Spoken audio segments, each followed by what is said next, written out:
Alors, une petite vidéo sur la frustration.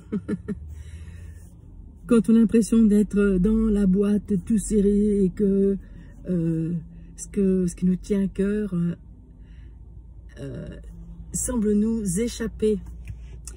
J'ai envie de faire cette vidéo aujourd'hui parce que il se trouve que vendredi à 15 h, j'ai acheté un voilier de 16 mètres qui est un rêve de toute une vie.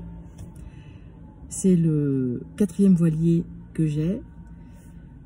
Et ce voilier est vraiment l'aboutissement de toute une histoire personnelle et une histoire de couple, une histoire de famille.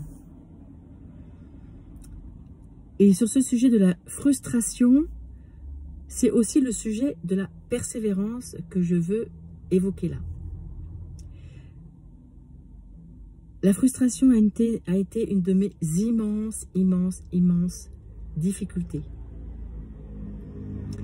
J'avais tellement de désirs, j'ai toujours eu tellement de désirs que depuis très jeune, ces désirs étaient freinés par des tas de circonstances. Par exemple, l'argent.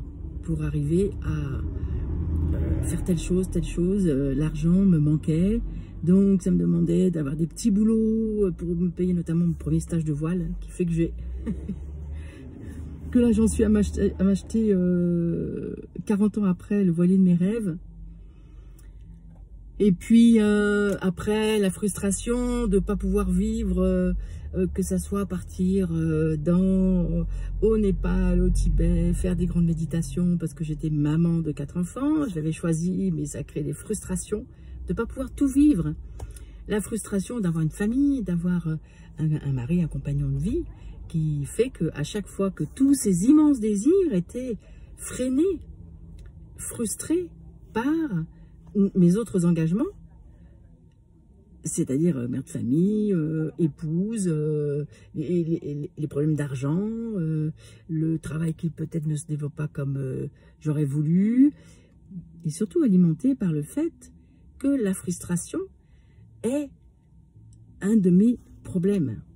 C'est-à-dire que au lieu de savoir voir le plein, quand je regarde ma vie à l'envers maintenant, je dis mais quand même, c'était toujours le vide que je voyais. Je parle au passé parce que justement je me suis occupée de ça.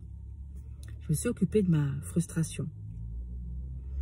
Parce que finalement cette frustration c'est devenu aussi un moteur. Vous allez me dire, à chaque fois je dis que tous les problèmes sont des moteurs.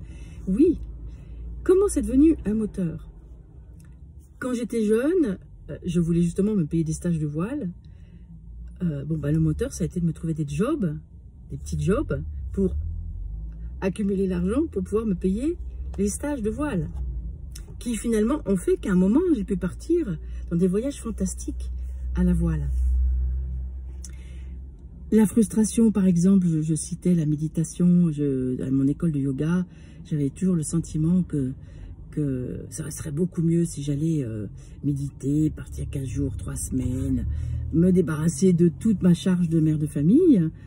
Et puis, je me suis rendu compte que j'avais beaucoup plus appris la zénitude dans un quotidien, confronté au quotidien.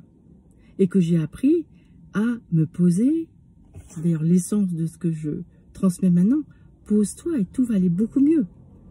Grâce au fait que je n'ai pas pu partir méditer des semaines et des semaines comme ma tête le voulait. Grâce à un Swami d'ailleurs qui m'a dit qu'il n'y a pas plus grand yogi que celui qui est dans le quotidien. Des petites phrases comme ça qui m'ont aidé aussi à gérer ma frustration. La frustration de ne pas naviguer assez. Mon programme, celui de mon mari, les enfants, etc. fait que j'étais toujours, pourquoi on part pas ce week-end? Oula, c'était la météo qui s'en mêlait, parce qu'il fallait aussi revenir le lundi matin au boulot. Enfin, voilà, je pense que tout le monde qui m'écoute là, vous savez de quoi il s'agit. Et puis, un jour, c'est mon mari qui me disait, mais Anne, si tu as envie de naviguer, va toute seule. Ne demande pas aux autres de réaliser ce qui pour toi est important.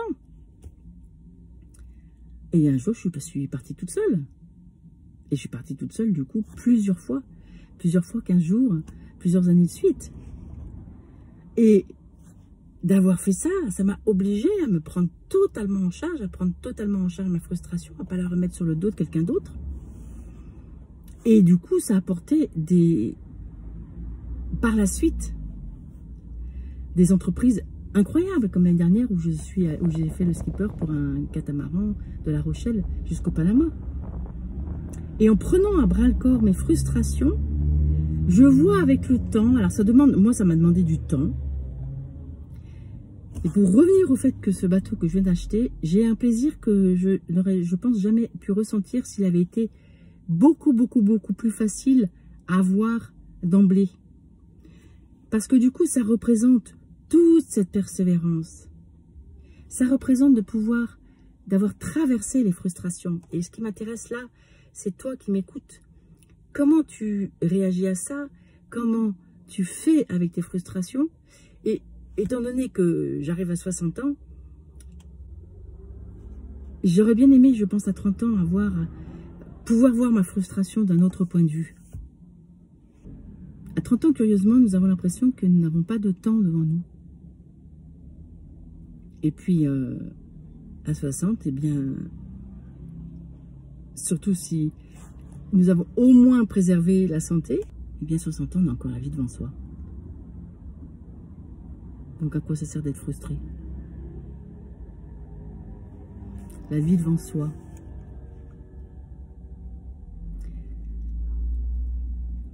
Donc, toute frustration est un guide. Toute frustration, je te suggère de la prendre à bras le corps. Qu'est-ce qui m'appartient? Qu'est-ce que je peux résoudre moi-même? Qu'est-ce qui ne m'appartient pas? Dans mon cas, je ne pouvais pas mettre mes enfants dans une cave et partir. Il fallait que je m'organise.